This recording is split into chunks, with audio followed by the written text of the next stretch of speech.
Alhamdulillah nahmaduhu wa nasta'inuhu wa nastaghfiruh wa na'udzu billahi min shururi anfusina wa min sayyiati a'malina. Man yahdihillahu fala mudilla lahu wa man yudlilhu fala hadiyalah. Asyhadu an la ilaha illallah wa asyhadu anna Muhammadan abduhu wa rasuluh.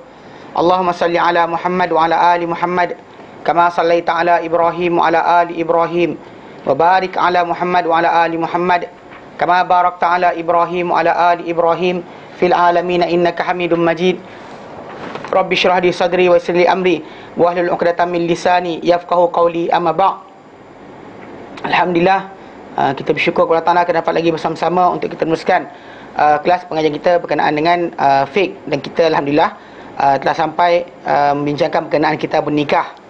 Okay, berkenaan dengan perkahwinan, perkara yang menghalalkan, menjadikan kita ni halal kahwin dan sebagainya. Jadi kita bincangkan, dan kita dah bincang pendahuluan itu berkenaan kepentingan nikah, maksud pengertian nikah itu sendiri, dan dalam masalah melihat orang kata orang yang kita nak nikahi, dan kita terangkan secara terperinci macam dikatakan oleh pengarang buku kita berkenaan dengan pandangan seorang lelaki pada wanita yang dibenarkan dalam Islam, dan juga bentuk-bentuk yang dia dibenarkan, apa yang tak boleh, apa tak boleh, boleh dan tak boleh.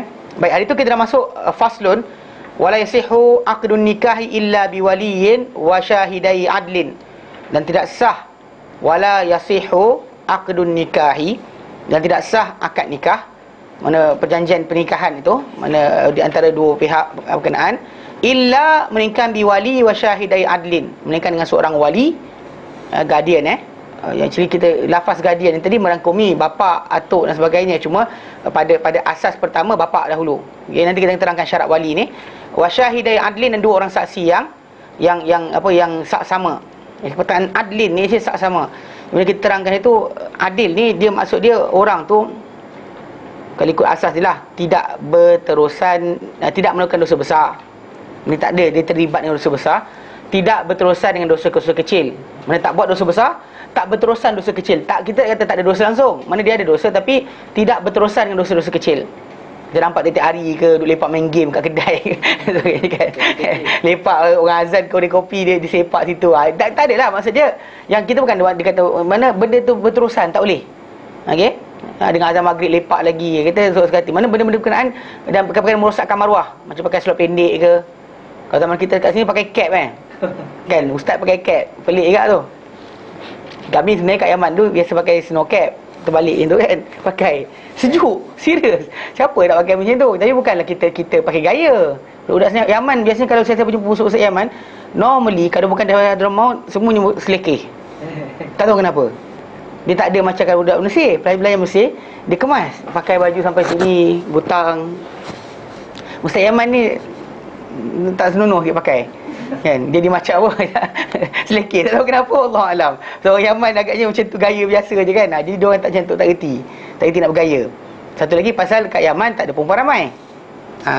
Kat Mesir ada perempuan, persentage tinggi. Jadi nak tengok ustazah, tak tengok ustazah sebagainya. Jadi kes lah, benda-benda tu main peranan. Walaupun ustazah ni kena jaga-jaga juga. Dia bukannya benda tu atas dasar belajar agama dia terlupa, tak. Normally syaitan tetap datang, even lagi besar. General, corporal dia akan hantar, general corporal dia hantar lagi besar dari tu.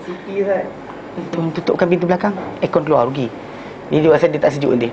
Jadi kita kata benda-benda berkenaan kita kata kena perhatikan. Jadi adlin ni asal sama, lafaz sama ni either para ulama jelaskan secara asasnya tak buat dosa besar, tak berterusan dengan dosa sekecil, dan tak lakukan perkara yang merosakkan maruah. Bukan merosakkan maruah macam zaman dahulu ada.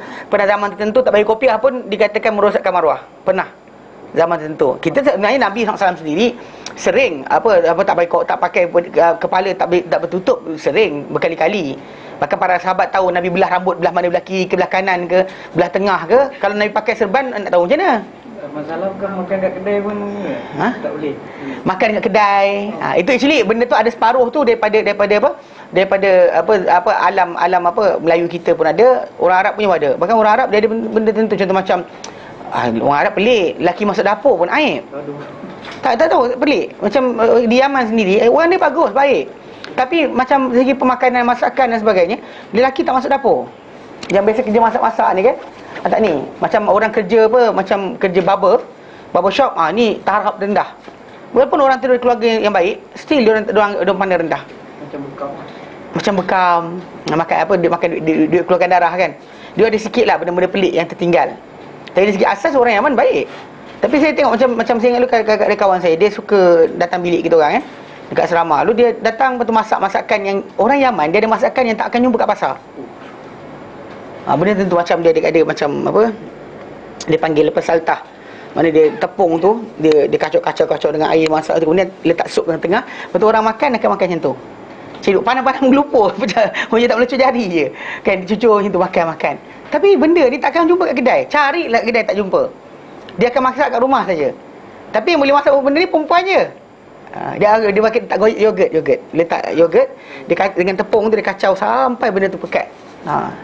Jadi kawan saya pergi masak, saya cerita kat orang kampung dia, saya dah makan dah benda ni, dia ni masak. Saya cakap macam tu ya. Dia orang pandang dia. Dia balik rumah dia kata, "So aku cerita pada orang, dia kata aku masak benda tu." Aib dia kata. Aib. Pelik sikit lah. Macam kalau apa suami rajin tolong isteri. Ni orang Melayu kita pun ada juga perangai ni. Tolong bini dekat dapur tu aib. Tapi itu bukan termasuk yang merosakkan maruah. Yang merosakkan maruah ni yang lain, macam sebagai seorang pendek kan. Pergi lepak duduk depan burung kan, laga ayam ke sebagainya, maka itu merosakkan maruah. Merosakkan maruah. Benda-benda merosakkan maruah di sisi ni. Walaupun orang tu baik sekalipun, ustaz sekalipun kan, tak boleh. Benda-benda berkenaan tak kena. Jadi secara asasnya saksama tu itu asal pengertian. Imam Asy-Syafi'i rahimahullah mengatakan saksama ni, adlin ni adalah orang yang kesalahan dia lebih sedikit berbanding dengan kebaikan dia. Secara zahir kita pandang orang berkenaan, yang kita nampak pada dia adalah kebaikan. Maybe ada benda tersorok kita tak tahu. Faham tak? Macam para ulama zaman dahulu bila dalam kalangan ahli hadis, bila sebut orang tu saksama, adlin dhabit kan, syarat perawi hadis tu dia dua. Dia mestilah seorang yang saksama, seorang yang dhabit. Dhabit ikut hafalan. Saksama dia ni mesti difahami betul. Dia bangun malam, dia kesekian. Ini bukan setakat macam kita kata saksama macam orang tu okey. Tak. Dua dalam dia orang tahu. Mana perangai dia bersama keluarga dia, perangai dekat rumah, perangai dia sekian dalam kelas, tidur ke tidak, semua dia ketahui. Itu actually benda betul. Jadi, tapi kalau orang awam biasa ni macam mana kita kenali? Mungkin kita tak bersama musafir dengan dia. Macam Umar bin Khattab anhu, dia kata bila seorang tu kata dia ada seorang tu macam puji seorang lelaki yang lain depan Umar. Lalu Umar kata engkau kenal, dia kata engkau tak kenal dia. Lepas tu lelaki tu kata dia ni baik dan sebagainya. Last sekali Umar tanya soalan, kau pernah musafir dengan dia? Soalan tu. Mana kita nak tahu perangai orang tu sebenar, musafir dengan dia. Tengok apa jadi. Nak tengok dia stres ke tidak ke, mulut dia menjarut dan sebagainya, keluar dengan dia. Kalau tak musafir tak nampak perangai sebenar. Ketika musafir tu kita nampak lah, contoh macam dia lelaki, adakah dia seorang lelaki yang betul lelaki? Contoh macam ketika musibah datang ke, masalah datang ke, dia lari dulu ke dia duduk sebelah? Dia ada, itu benda berlaku. Pernah jadi kes dulu. Ada seorang pelajar tu dekat Yaman. Budak ni budak kecil. Dia balik, dua orang teman kan dia, orang dewasa. Yang dewasa yang awal 20-an, pertengahan 20-an lah. Abang-abang ni bawa adik ni balik. Sampai di Qatar, dalam beg budak ni ditemui peluru. Tak tahulah, dia kata bukan dia buat. Tapi dia kata kawan-kawan dia pernah pinjam beg dia. Tak tahu dia ditipu ke tidak, tapi Allah alam. Tapi dia kata beg tu telah dipinjam. Waalaikumsalam. Dipinjam oleh kawan dia.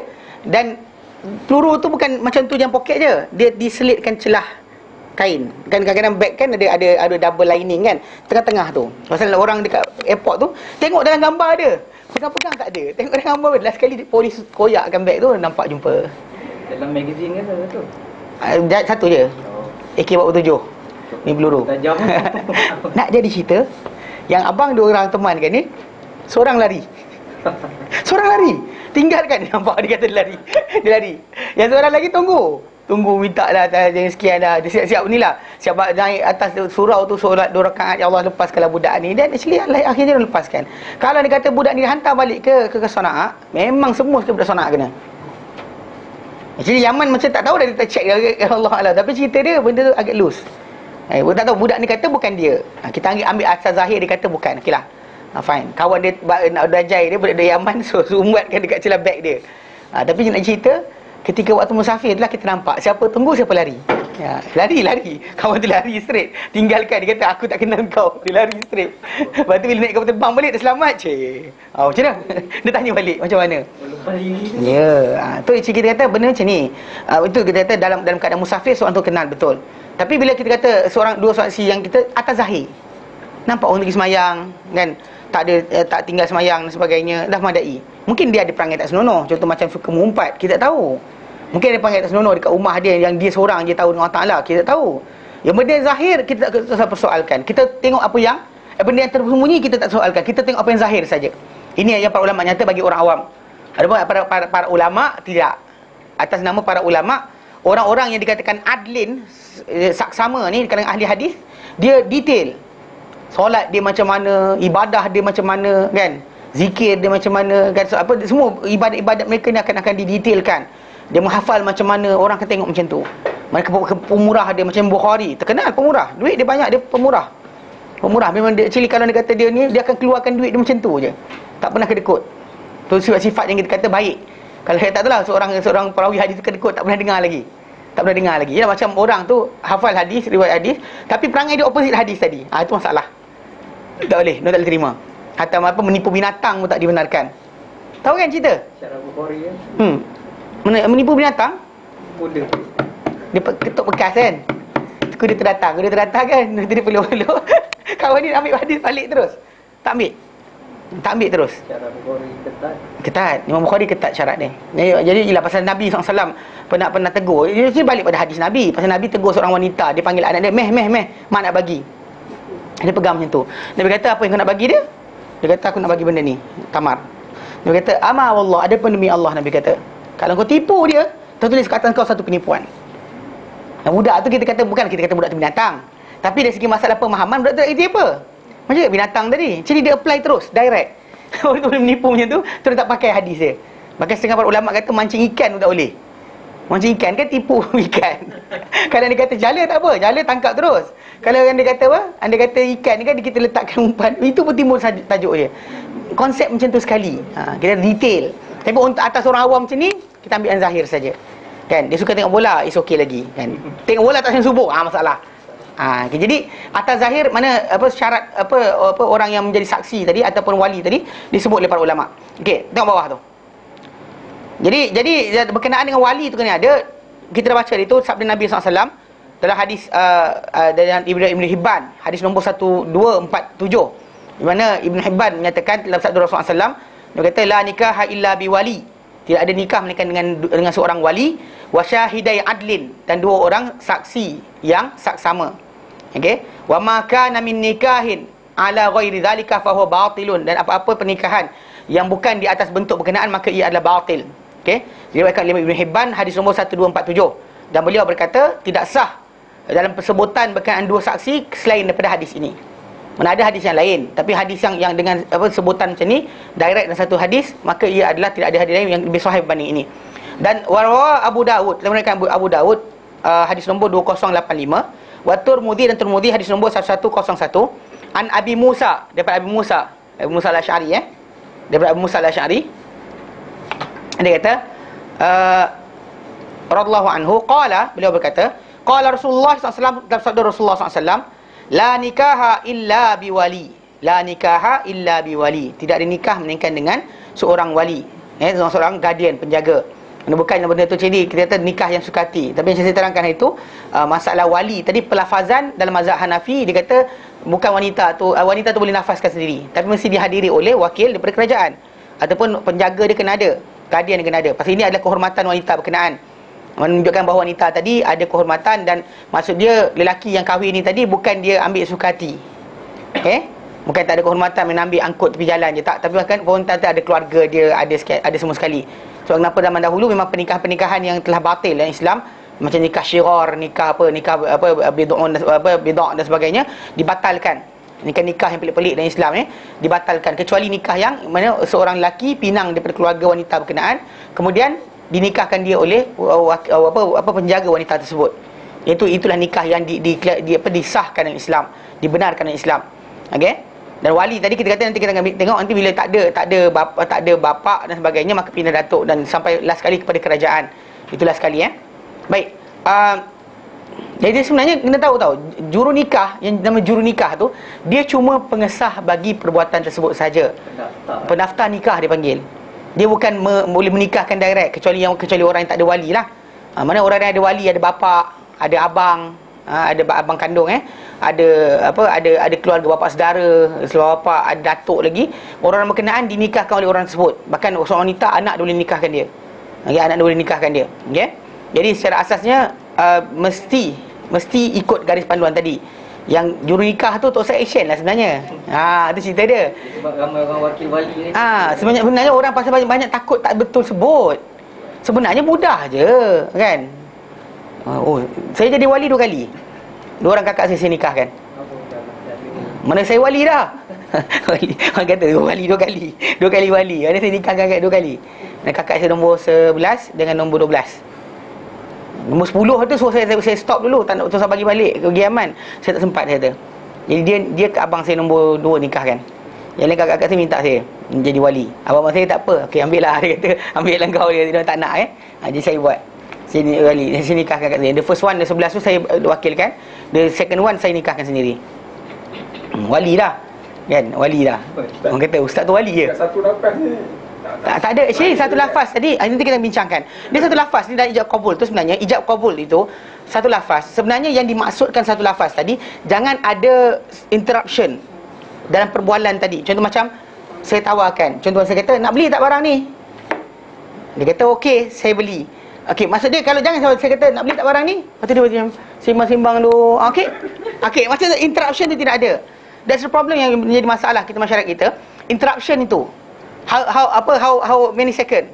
Bagi orang-orang yang dalam separuh orang yang tak faham berkenaan dengan penjelasan para ulama dalam bahasa Arab, dia ingatkan bahawa interruption tadi walau a few microsecond, millisecond. Tak, itu masalah dia. Sebab masalah itu yang jadi kes macam niat. Tahu niat solat? Niat solat macam tu jugalah. Itu yang 10 kali. Itu yang usolli fardhu maghribi salat rakaat Allah. Dia nak cantumkan apa tahu? Saja aku sembahyang fardhu maghrib 3 rakaat kepada Taala. Dia tak nak ada gap di antara itu. Sedangkan kita kata salah.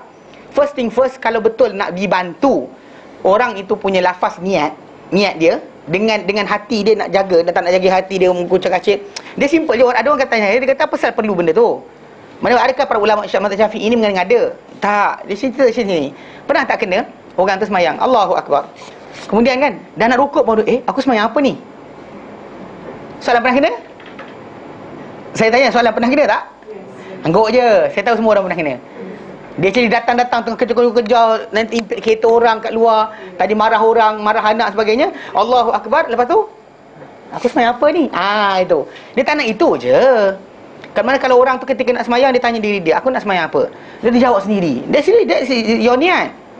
Cuma yang tadi bila orang tu sebut dalam bahasa Melayu lah, sebenarnya kata nama Melayu. Cuma sebut bahasa Melayu kan mudah. Saja aku semayang fardu isyak 4 rakaat mengikut imam kerana Allah Taala. Allahu Akbar. Mana ada hilang kita punya, dia tak putus pun. Hati kita straight dengan mulut kita. Saya cakap yang tu, saya orang tolak saya sembahyang jadi imam kan. Sengajalah kita kadang-kadang bukan perlu kan, tapi sengaja nak ajar orang tua ni. Saja aku sembahyang fardu maghrib 3 rakaat kerana Allah Taala. Allahu Akbar. Sengaja je. Saya buat yang tu, sengaja. Itu dia kata ustaz. Tak datang lah tengok. Tapi orang tak berani. Saya tak tahu kenapa orang tak berani. Tangan tengok. Memang tak boleh. Saya kata dengan orang, kalau dia kata tu saya ajarkan. Pasal benda tu penting. Pasal actually masalah gap tu. Dia orang kata gap tak ada. Sedangkan kita kata, saya nak fahamkan orang, saya kata dalam takbir tak boleh sumbat benda lain. When you say takbir, Allahu Akbar, hati kita mesti kata apa? Allah Maha Besar jugalah. Pasal saya kata kalau kita time Fatihah, Alhamdulillah Rabbil Alamin, maksudnya telinga kita dengar Alhamdulillah tadi, semuanya seluruh badan kita kena Alhamdulillah. Lepas tu time rukuk macam tu juga kan, badan kita rukuk. Tapi kenapa time takbir mulut kata Allahu Akbar, tangan naik atas, hati dia masuk benda lain? Mana boleh? Ini saya hujan dengan pakcik seorang tu, dia orang tarikat mana entah. Tapi dia cakap yang tu kan, mana boleh ada dua. Saya kata tu, dia orang tarikat di sini. Dua tak boleh dua, saya kata. Dia diam. Kena satu seluruh alam ni, saya kata kan. Kita mana badan kita ni seluruhnya kena kata. Bila time takbir, time rukuk tak sekian. Mana boleh sumbat benda lain, saya kata. Time kata Allahu Akbar di mulut, tangan bergerak. Allahu Akbar. Tiba-tiba hati kita Saja aku sembahyang fardu maghrib 3 rakaat. Patutlah susah sangat. Ya, pas payah. Lupa banyak kali. Allah, tak masuk-masuk. Habis Fatihah. Ya, salah. Apa dah habis dia Dah habis dah. siap-siap ni. Tak, itu masalah dia. Pasal sebenarnya simple je. Mana yang dimaksudkan? Pasal actually bila orang tu dah ketika sebenarnya yang lafaz niat tu usolli fardhu maghribi salasa rakaatin imam lillahi taala Allahu akbar. Macam tu je maksud dia dicantumkan. Dia tak nak bagi hati dia sebelum takbir tadi lari tu je. Itu saya kata kalau dia kata orang tu nak qasatkan saja dah madai. Tapi kalau kau tak faham juga, okay fine. Sebut bahasa Melayu. If you say in Malay tak ada masalah. Memang hati kita goyang. Sahaja aku semayang fardhu maghrib. Confirm tak hilang. Confirm tak lari. Tak ada setan nak cucuk macam bahaya nak cucuk. Pasal kita akan ingat benda kita cakap. Solid statement. Itu maksud dia. Macam tu dengan masalah nikah tadi. Tunai. Dia masalah dia gap tu. Kau tarik nafas, okey, tak sah. Yang saksi pun dapat RM10 je kan ngada. Kan? Bagi tu. Dia panggil saksi pekak tu. Tak pula satu benda ada masalah tu dekat Johor. Tapi lah, saya macam saya kata nak kena dengan Pak Cik ni. Tapi lah, pasal tak sampai hati kan, kenakan dia. Dia datang dah lewat. Oh iya, dia lewat kan, tapi tak apalah. Kita orang tunggu situ. Mana imam nak nikahkan anak saudara saya. Juru nikah kan. Lepas tu dia kira imam masjid lah. Dia imam masjid tu. Dia kira hari tu dia jadi saksi je. Datang dengan misai dia gitu. Sekali kan. Kan aku terima nikahnya tu kan. Dengan kan mas kahwinnya tu kan. Tu dia best apa? Banyak sangat nya ni payah dia kata. Domer tu nak balik pada siapa? Saya pandang muka tu ni nak kena dengan aku. Tak macam dia seorang tahu bahasa Arab. Kebetulan saya bawa kawan-kawan Arab saya daripada Yaman datang. Saya lepas kan macam kita macam laga ayam tu. Saya lepas kawan saya duduk sembang dengan dia. Tadi pandai sangat bahasa Arab. Keras. Lepas tu dia lari. Kawan saya tanya khabar, tanya sekian, dia lari. Tadi pandai sangat bahasa Arab. Oh, kita Haji dah puji. Oh, pandai tu Haji bahasa Arab. Belajar sikit dulu, dia kata. Saya kata, alah masalah orang tua ni. Dia sikit, dia actually ego pelik. Saksi ni, kerja kita mudahkan perkahwinan. Bukan kerja kita untuk apa? Untuk menyusahkan. Pendaftar nikah macam tu juga. Kena sedar diri anda ni pendaftar nikah. Ini buat garang-garang. Kan mula masalah. Kalau Arab, saya terima je cukup je. Kalau lelaki tu, kata saya terima pun ada. Ya, saya. Ada kalau juru nikah tu faham, kalau juru nikah tu faham, qabil tu habis cerita. Saya terima, habis cerita. Tapi masalahnya, ada juru nikah yang tak faham. Tak tahu bagi kursus ke tidak, Allah alam. Kalau lelaki cakap itu qabil tu, saya terima. Saya ingat anak saya yang seorang, dia nikah dekat apa? Abang kepada budak yang kena kat Johor tadi. Abang dia nikah dekat Batang Kali. Dia nikah tu faham. Dia juru nikah tu sebut panjang-panjang. Saya terima. Habis. Belum terima bagi pihak lagi Ustaz. Oh, salah. Ini cerita dia. Bukan kes yang tunai tu kan. Akad ijab kabul tu mudah. Contoh saya kata dengan dia tak buat penawaran. Saya jual barang daripada awak. Orang kata saya terima. Orang tu kata saya nikahkan anak saya dengan awak. Orang tu kata saya terima. Habis cerita.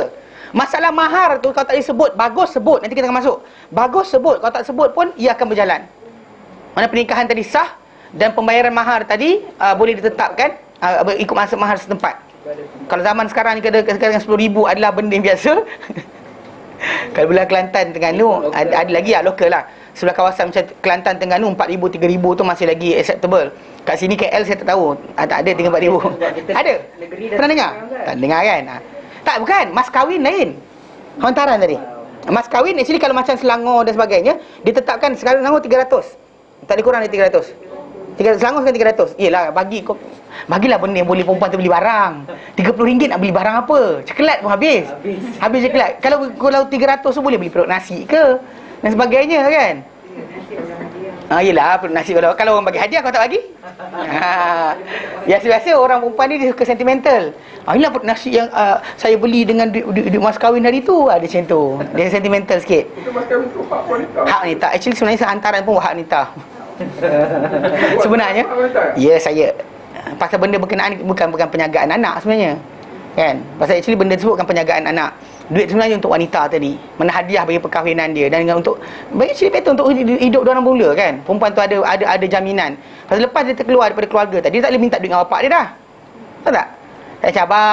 Nak duit tak ada dah. Faham? Yang sebab itu kita kata memang kita sepatutnya macam tu. Tapi orang Melayu kita dia sikit ada kan. Macam orang Arab bila dia letakkan mahar anak dia dapat semua. Rumah sebiji, kereta sebiji, pembantu rumah, tukang kebun, apa lagi, tukang pergi kedai, driver, semua dia dapat. Bukan bapak dia dapat, bukan bapak dia kau kelepak sana, kau kelepak tempat lain, aku tinggal rumah yang diberikan. Tak. Apa dia minta tu anak dia akan dapat. Hindu dawri perempuan bayar ke lelaki bayar? Perempuan. Tak, ini lelaki bayar. So, lelaki sediakan, provide everything for her. Bukannya perempuan sediakan untuk lelaki. Pasal dalam dawri yang India, kononnya hadiah tadi untuk seorang perempuan tu jaga lelaki perempuan tadi. Maksud dia dibayar macam tu. Maksud dia lelaki terdapat barang tadi, maka dengan barang tersebut dia akan jaga perempuan tu. Contohnya. Tapi sekarang ni dalam Islam tak terbalik. Mana sediakan provide benda berkenaan supaya perempuan tu boleh masuk dalam rumah berkenaan, dia terjaga. Termasuk dia terbalik. Itu dalam mahar tanah Arab lain. Jadi memang itu pun para ulama bising. Harap-harap supaya benda berkenaan kita kata dikurangkan dan sebagainya, tapi oleh kerana ayat Quran yang seorang wanita dia debat Umar, maka Umar kata perempuan benar, salah Umar. Kan? Dalam kisah berkenaan sebenarnya digunakan oleh para ulama try nak turunkan mahar, memudahkan perkahwinan. Tetapi oleh kerana ada ayat Quran yang mengatakan kalau sekiranya kamu beri pada isteri kamu kamu berikan mereka ni emas berbondong-bondong, jangan kamu ambil sikit pun. Kalau kamu nak cerai untuk kahwin bini baru, tak boleh ambil walau sikit pun. Jadi perempuan tu hujah Umar, dia kata, "Wahai Umar, Allah Taala sebut emas berbondong-bondong. Engkau siapa untuk menyekat apa mahar yang Allah Taala tentukan boleh banyak?" Actually benda tu balik pada wanita berkenaan, bukan keluarga dia. Kan ni kadang-kadang ada orang satu keluarga tu mak saudara, pak saudara pun masuk campur. Tu masalah jugalah. Actually kena beri hadiah, mak saudara kena beri hadiah, pak saudara kena beri hadiah juga. Nanti kalau tak, nanti macam diorang tak happy dengan perkahwinan berkenaan. Itu benda masalah sikitlah. Itu masalah dia. Tapi para ulama di tanah Arab try untuk turunkan nilai jumlah tadi supaya perkahwinan dimudahkan. Anyway, kita kata yang berlaku kat sana, dia sebenarnya mahar terdapat pada wanita tadi.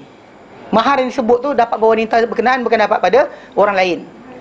Faham Mahar dan actually hantaran sekali. Semua sekali, bukannya benda berkenaan. Ialah kalau kata baju tu milik perempuan. Kan baju kan hantaran ke bapak dia pakai? Perempuan lah. Kasut, beg, duit. Itu balik sikit lah. Itu cerita dia. Untuk wanita tadi. Mahar tu apa Ustaz? Mahar tu hantaran sebenarnya. Mana apa yang dikatakan untuk dibayar kepada wanita berkenaan sebagai sagu hati perkahwinan, hadiah perkahwinan dia. Dauri lah kalau orang tersebut. Tapi actually kita guna berkenaan dauri. Itu bahasa Tamil ke Hindu. Sunnah tu Ustaz, banyak sangat. Tak, kalau ikutkan kat guru saya, Syekh Majid Zindani kahwinkan anak dia dengan seorang pelajar tu kan, dengan pelajar, 1000 rial Yaman, bersamaan RM20 je. Tapi lah budak tu hafiz Quran lah, hafal hadis dan sebagainya. Memang layak lah budak tersebut. Kan? Ini kita kata kalau yang lain nak kahwin dengan anak Syekh, kena lah hafal Quran malas. Pergi kelas tidur kan, mana layak. Contoh macam tu lah dikahwinkan. Memang murah. Yang orang yang berpengetahuan dia tahu budak tu tadi kita tak susahkan, jangan payahkan perkahwinan. Zaman kita sekarang yang perkahwinan muda dan sebagainya pun tak ada masalah.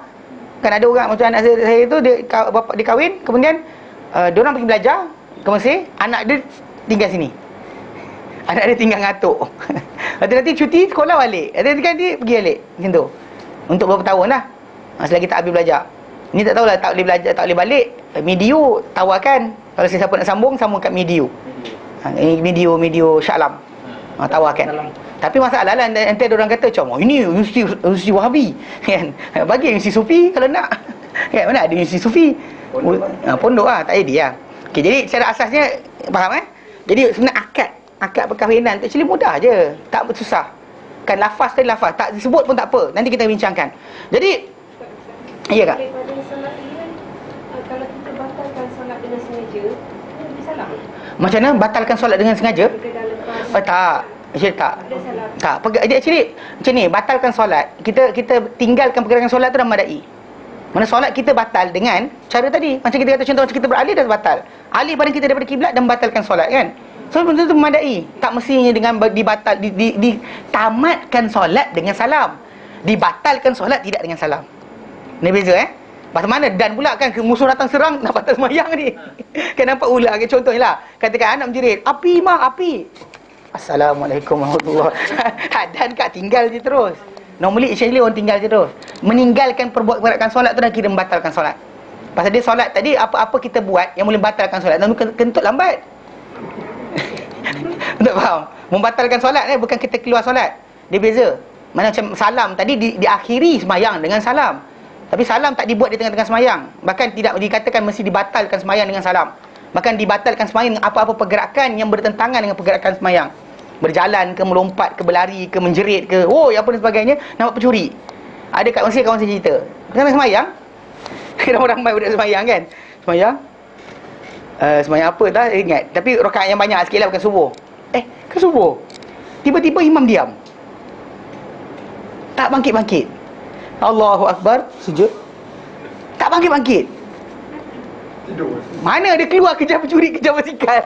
Pencuri tengah curi basikal kat luar. Dia tengah berebut dengan basikal. Curi basikal. Kan, dia berebut dengan pencuri tu basikal kat luar masjid. Ada orang angkat kepala. Kan, itulah cerita dia. Lawak juga. Bila hari keluar lah. Dia lawak juga. Tapi cerita. Tak batal semayang macam ni. Memang batal lah. Sebab ada orang katakan kita tengah semayang, kita ada orang curi, kita pergi kejap. Dia di sini, dia dalam mazhab Syafi'i ada dua kaul. Kaul pertama, kaul qadim, anda boleh bergerak, tinggalkan dan juga datang balik, sambung pada pergerakan anda as long as tidak bercakap. As long as tidak bercakap. Ini kalau woi, kamu batal. Kata tu kan. Kan. Nak ambil basikal. Masalah lah macam tu. Normally itu basikal saya, dia cakap itulah kan, kena cakap juga. Okey, kalau tak bercakap, pendapat qadim Imam Syafi'i, bergerak as long as tak bercakap, datang balik semula, sambung. Dia kias kepada tajuk masalah tawaf. Kau orang yang tawaf, ketika sambung, dia sambung di mana dia terberhenti. Contoh macam tengah-tengah tawaf, 1 petawaf, 2, 3, 4, ini Hajar Aswad 1, 2, 3, 4, terkentut. Ataupun alamak, nak pergi tandas, lari. Ataupun orang qomat, solat, lari, datang balik kat situ tau. Lepas dah selesai settle, daripada situ, bukan daripada sini. Daripada situ pusing lagi. 4, lepas tu 5. Dia habis macam tu. Jadi kias kepada berkenaan, ada kata solat dibatalkan cara ditinggalkan solat untuk urusan tadi dengan cara macam tu. Faham? Okey. Ada dekat Mekah, Arab kan? Handphone bunyi, solat. Boleh ke? Tak boleh. Tak boleh. Itu ngarut. Itu nama ngarut. Itu ngarut. Mati kan tak ada masalah. Tapi yang dia kata bercakap kan, la yaslu syai'un min kalamil bashar.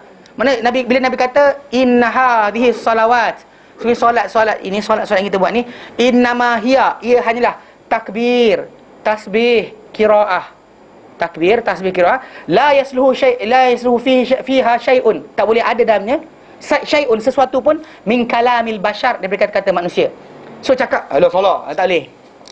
Isyarat, no salah. Maksud isyarat angkat tangan kan, macam Nabi SAW pernah isyaratkan pada sahabat, so duduk dulu, so sekian, ya ada.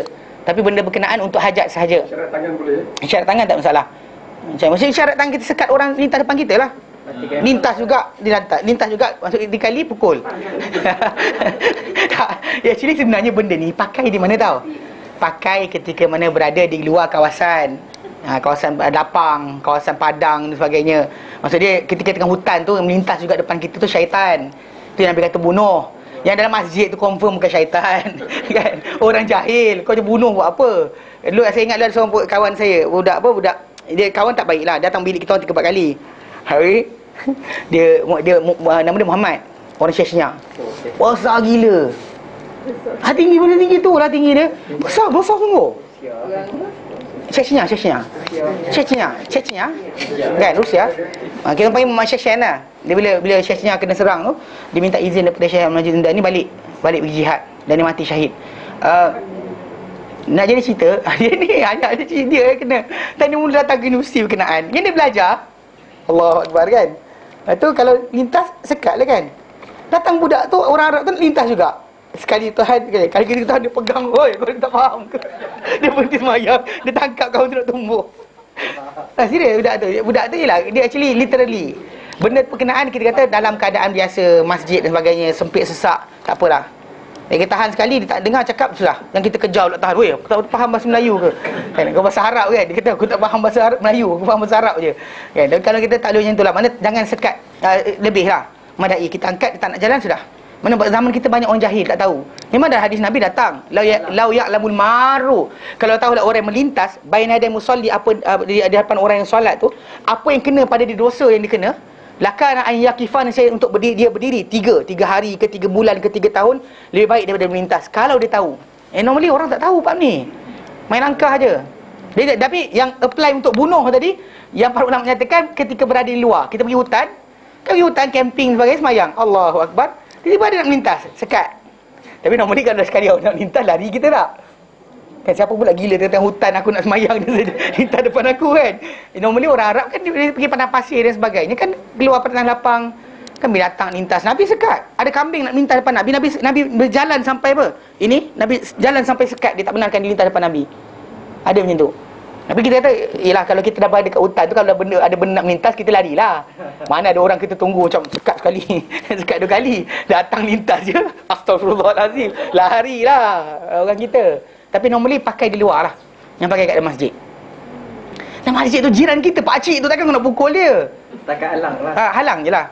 Kalau dia tak faham, itu masalahnya, tak faham 3 kali, bunuh. Nabi kata. Tak apa lah, kalau terpaksa, katakan sekarang ni di pintu macam ni. Ya. Orang solat sini. Kalau kita tak masuk, tak ada cara lain nak masuk. Itu Nabi kata, kalau dalam solat jemaah, kena ingat, ketika solat jemaah, ini pasal masuk bab solat. Okey. Ketika solat jemaah, kena ingat, yang kita punya sutrah, halangan kita pada imam je. Makmum lain kita lintas depan dia, kita terkentut keluar, jalan je, tak ada masalah, tak dosa. Dia ketika mana kalau orang tu semayang berseorangan, ya. Setiap orang tu masing-masing. Tapi ketika dan berjemaah, nampak ada ruang kosong. Lintas di tengah jemaah, tak ada masalah. Tak salah. Pasal sutrah dia adalah pada imam. Bukan batas dia pada imam, bukan pada semua makmum. Faham asal kita lari ke sini? Okey, tak apa, tinggal tu. Okey. Faham Jadi solat lah. Okey, tapi tak apa. Jadi kena Jadi syarat nikah tadi mana dua saksi, seorang wali. Wa rawada Darqutni dan Imam Darqutni an Abi Hurairah dapat radhiyallahu anhu anna Nabiy sallallahu alaihi wasallam qala baginda bersabda, la tuzawwijul mar'atul mar'ata, janganlah tidak mengahwinkan seorang wanita akan wanita yang lain. Wala tuzawwiju nafsaha, dan dia tidak boleh menikahkan diri sendiri, mengahwinkan diri dia sendiri. Dan wa kunna, dan berkata Abu Hurairah, naqulu, kami berkata, allati tuzawwiju nafsaha hiya zaniyah, wanita yang mengahwinkan diri dia sendiri adalah penzina. Okey. Baik. Dan bila sebut berkenaan dengan pasal kena ada wali dan saksi, sebelum kita bincang kat nikah sebenarnya, memang yaftakirul wali wasyahidan ila sittati syara'ita, dan dikendaki dan memerlukan wali dan juga 2 saksi kepada 6 syarat. Pertama Islam. So, dia orang yang menikahkan tadi, mana wali kepada wanita berkenaan, asalnya dari Islam. Tengok nanti ke bawah.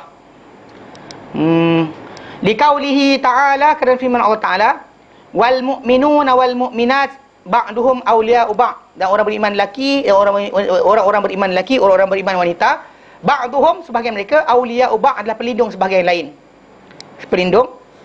lain. Surah Taubah 71. Wasyahadatu wilayah. Okey. Dan juga penyaksian yang berlaku ketika penyaksian saksi itu adalah wilayah. Dia dikira sebagai perlindungan. Maksud dia kita tak setia, kasih sayang, mana panggil walak dia panggil. Fala tuqbalu syahadatu ghairu muslim ala muslim, maka tak diterima penyaksian non muslim ke atas seorang muslim. Kecuali dalam masalah jenayah lah, kan kita kena buktikan perkara tersebut. Tapi dalam masalah lain tak boleh jadi saksi sepatutnya. Saksi dan perkara berkenaan muslim yang disaksikan oleh muslim juga. Faham Wal bulugh, balik, tak cukup umur, so nikahkan, tak boleh.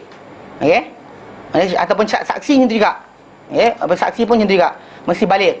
Wal aqlu, berakal, gila tak usah ambil orang gila tangkap pergi jadi saksi, tak boleh. Okey. Wal hurriyatu, merdeka. Okey, bukannya orang yang jadi hamba. Orang jadi hamba ni dia di bawah arahan tuan dia tak ada hak pelaksanaan dan sebagainya, tersekat. Wadzukurah, dan juga kelelakian, menjadi saksi laki. Kalau tidak macam tadi, dalam saksi jual beli, dibenarkan untuk satu lelaki digantikan oleh 2 orang perempuan. Cuma ulama bercanggang pendapat berkenaan kalau semua perempuan, dan adakah boleh jadi saksi? Adakah kalau semua perempuan, itu tempat tu perempuan je ada, tak ada pun lelaki langsung. Di sini ada percanggahan para ulama berkenaan tajuk tersebut. Ada percanggahan para ulama. Dia actually ada masalah sebenarnya.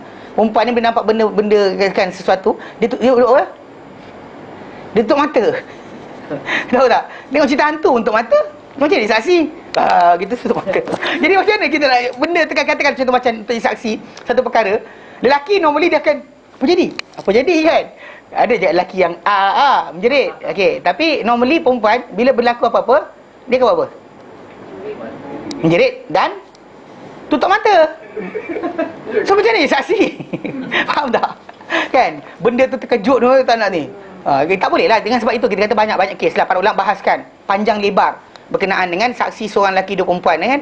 Dan kalau perempuan saja ada boleh tak? Pasal Allah Ta'ala suruh kalau boleh kena letakkan lelaki kena ada.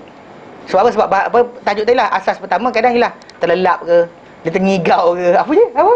Kan? Dia ni tengah fikir Sogo ada jualan. Ada jualan? Ni saksi mana tahu kan? Jadi Zukurah kelelakian bukan perempuan tak saksi, pasal dia lelaki dengan perempuan ni dari segi masalah apa akal dan sebagainya sama, tetapi dia ada masalah satu benda. Lelaki bila dia berfikir, dia bercakap dia pakai belah kanan, mainkan otak macam tu kan, dua belah kan otak, dia akan pakai belah kanan. Talking. Bila dia thinking, dia akan fikir pakai belah kiri. Itu kita kata lelaki punya kerja. Satu. Yang cakap banyak tak boleh. Jadi kalau bini bebel sebenarnya tak faham pun. Dia tadi dia fikir lantaklah. Cakaplah apa aku tak dengar. Dia macam itulah. Dia ignore. Okey, dia satu.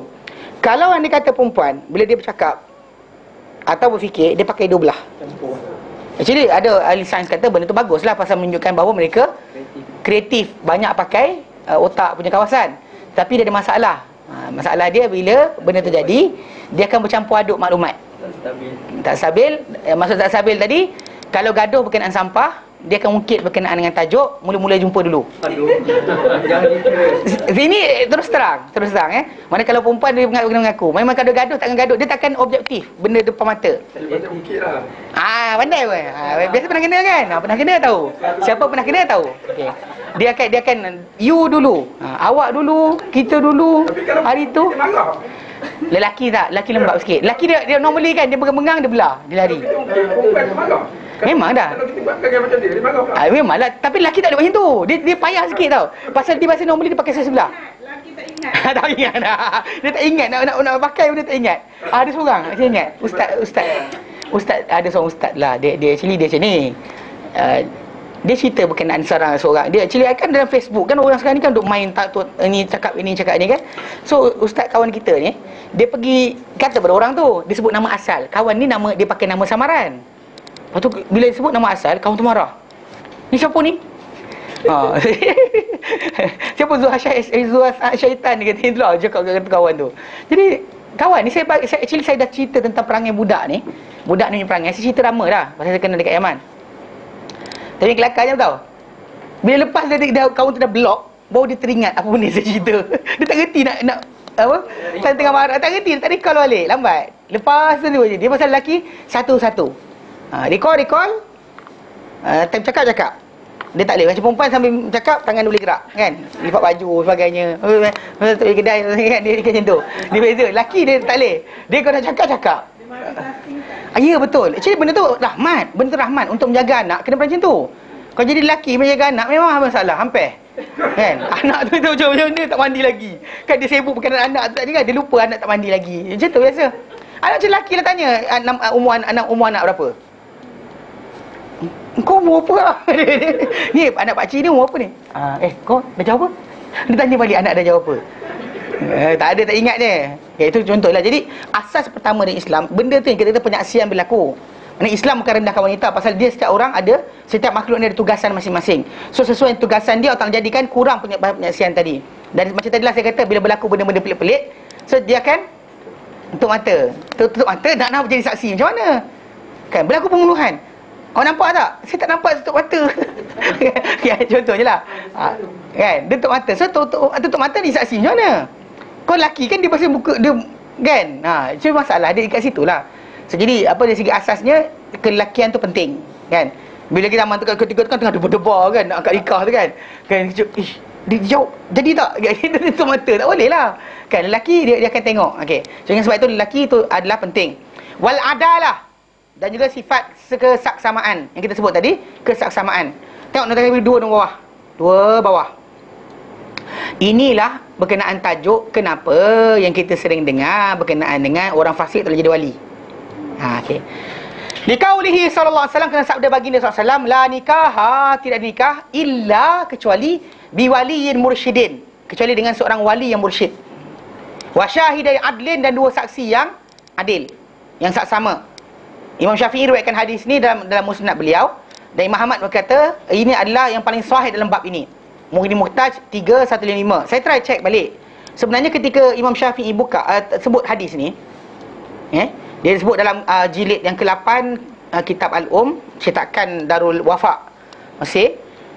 Saya try lah nak perhatikan belah mana, di mana dia punya pendalilan. Dia actually sebenarnya kata-kata Imam Syafi'i rahimahullah tu, kalau baca betul-betul, orang tu akan jumpa jawapan dia yang terbalik. Dia tajuk dia bukan tajuk itu, tajuk yang apa yang orang sering kita sebut. Sebab dalam tajuk ni sebenarnya Imam Syafi'i rahimahullah, dia sedang berbahas dengan guru dia Imam Malik. Ni di antara dalam bab ni, bab dalam cetakan jilid ke-8 ni adalah berkenaan dengan apa yang Imam Syafi'i dan Imam Malik tak bersetuju. So, dalam bab perkahwinan ke, dalam bab penyaksian ke, dalam bab apa sekalipun disebut kat sini. So antara yang disebut adalah di sini Imam Syafi'i berkata akhbarana Muslim an Abi Khaisam an Sa'id bin Jubair an Ibn Abbas qala la nikaha illa biwali wa mursyidin wa syahidin adlin. Tidak ada perkahwinan, pernikahan kecuali dengan seorang wali yang mursyid. Maksudnya mursyid yang berpetunjuk lah, yang memberi petunjuk, yang guided, kan, khulafa ar-rasyidun. Okey.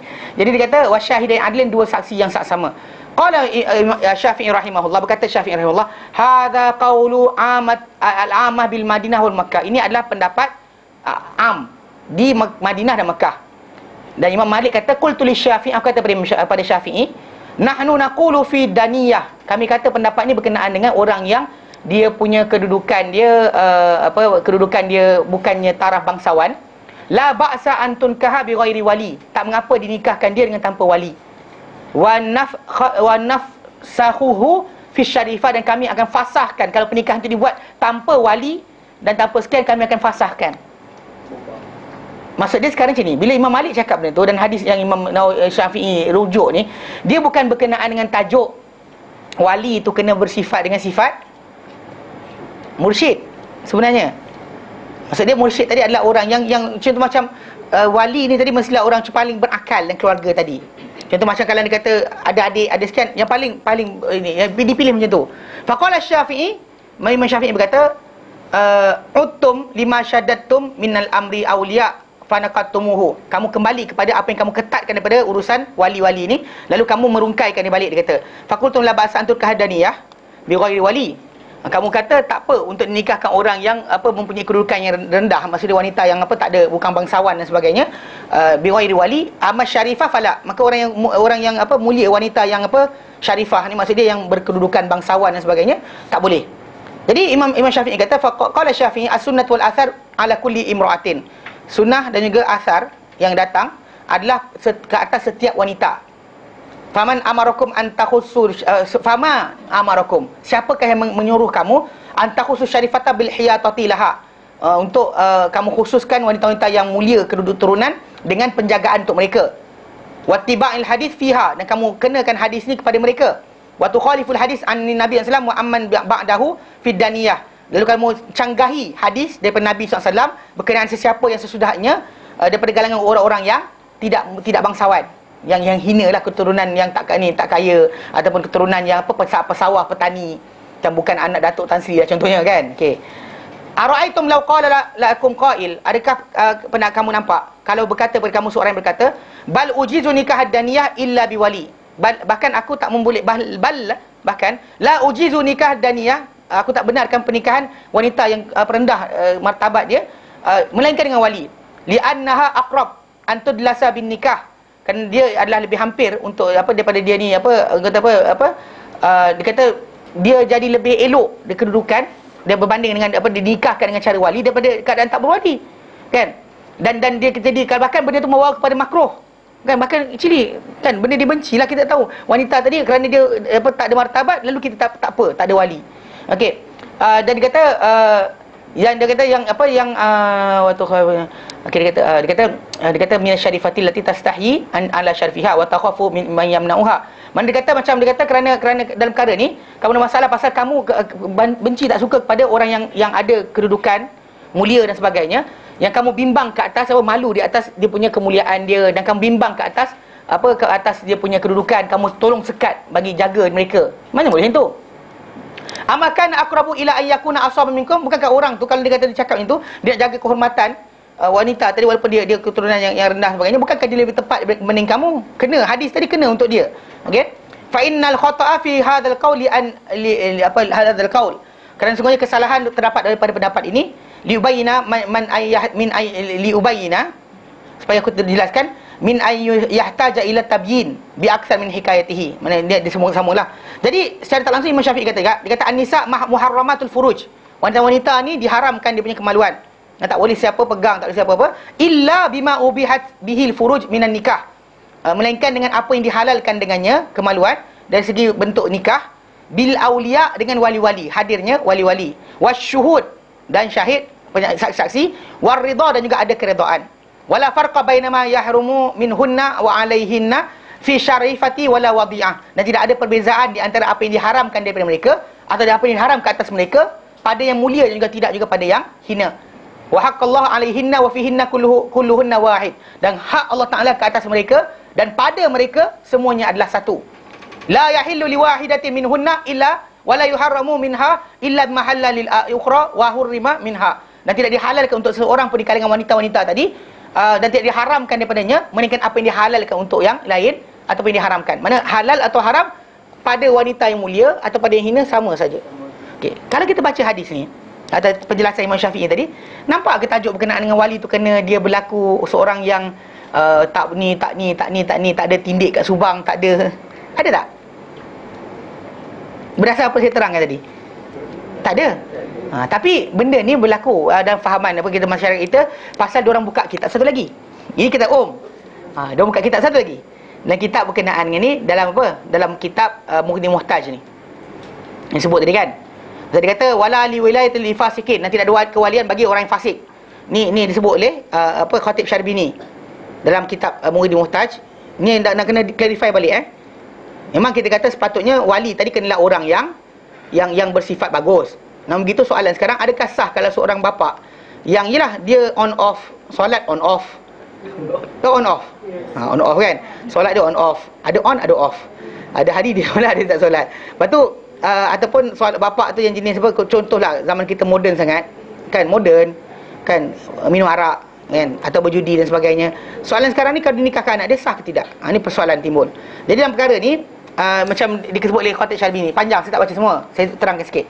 Dia kata wala wilayatal fasikin, nanti ada kewalian bagi seorang yang fasik. Maksud dia tak boleh jadi wali bagi seorang yang fasik.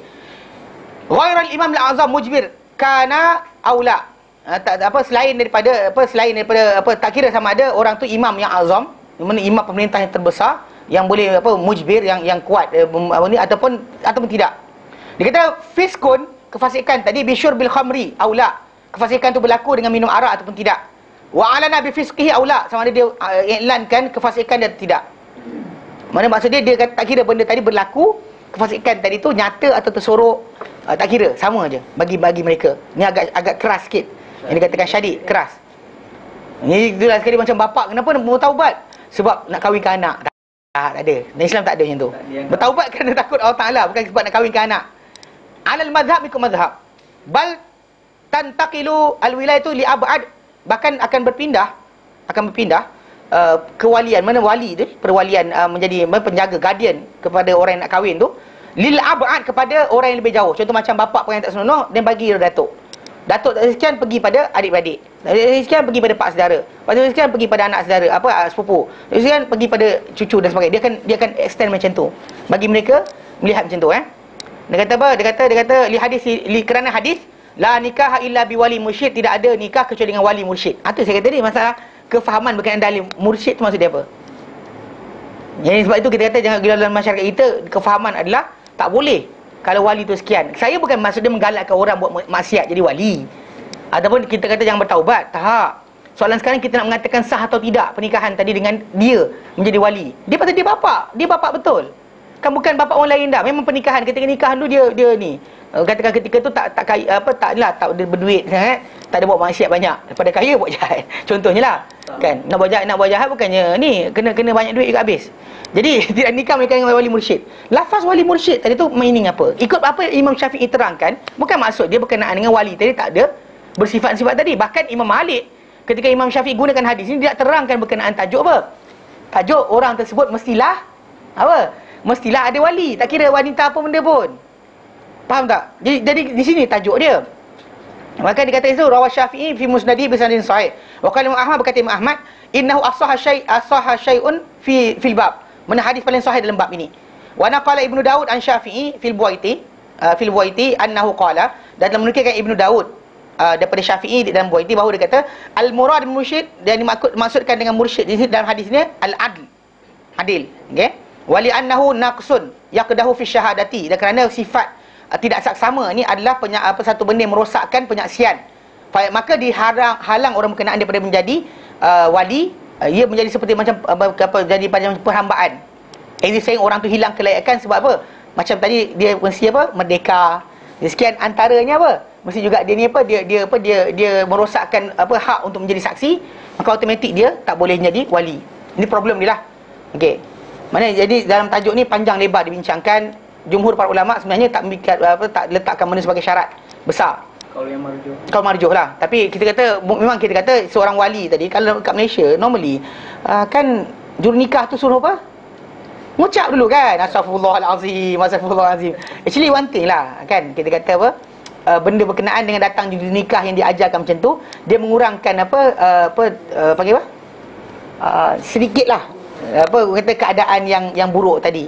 Walaupun sebenarnya kita kata masalah taubat manusia dengan Allah Ta'ala tu dia dengan Allah Ta'ala, bukan kita punya kerja. Kan kalau dia tak taubat, kita nak buat macam mana?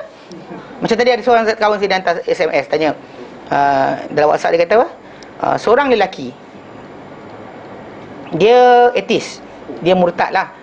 Kemudian dia kahwin dengan seorang perempuan, kemudian dapat anak 3 orang, kemudian dia bertaubat masuk Islam. Jadi apa hukum anak-anak dia? Apa hukum dia dengan isteri dia? Adakah kena nikah baru ke dan sebagainya? Saya kata, soalan saya tanya tu, saya kata macam ni, first thing first, dia isytiharkan ke dia murtad? So, dia asalnya Muslim, kan dia isytiharkan ke? Dia elankan ke? Itu soalan yang tanya. Kalau dia kata orang tu pendapat idea dia pelik-pelik, idea dia pelik, macam peliknya idea orang ni kan, kita kata biar benar kau ni, pendapat kau ni, ini kufur ni, cuma pendapat dia kufur. Tapi dia tak kata aku kafir, dia tak kata aku tak suka Allah Ta'ala ke aku benci Rasulullah, dia tak cakap macam tu. Nauzubillah, tak cakap. Tapi dia punya tindakan dia, perangai, tahu perangai? Kan perangai, kalau perangai ni bukan setakat pakcik orang kita cerita ni bersepah nak keluar ni, bersepah orang macam tu kan. Saya tak suka sangat lah azan ni. Kan serius, ada pun cerita tu. Benda azan letak kan, dia minta gitu, tak suka azan ni, kacau. Morning sleep, sleeping beauty kan, my beauty sleep dia tidur kan. Jadi dia sibuk marah orang azan pagi subuh tu, dia marah. Ada actually dari segi masalah tu macam menolak syiar Islam, memang jatuh, tapi dia tak pernah mengaku dia kafir. Ataupun contoh macam orang tak laksana syariat, contoh Allah tak suruh supaya cover aurat dan sebagainya, ataupun jaga masalah perhabatasan, dia kata I don't think it's actually important. Dia cakap yang tu. Sedangkan Allah Ta'ala kata mesti, dia kata tak payah. Jadi ikut lafaz benda tu dah keluar lah, tapi dia tak pernah kata dia nak keluar Islam. Faham tak? So first thing first, adakah dia pernah isytihar nak keluar Islam? Adakah dia keluar Islam? Saya kata. Dan ketika pernikahan, jadi first thing, nak nikah, mana boleh nikah tanpa contoh kalau nikah kat Malaysia kan, kad pengenalan tu kalau ada kafir, mana boleh nikah dengan Islam? Betul tak? Kan ketika nak tanda tangan dan sebagainya, mesti biasanya ada tok kadi tu suruh mengucap asyhadu alla ilaha illallah kan.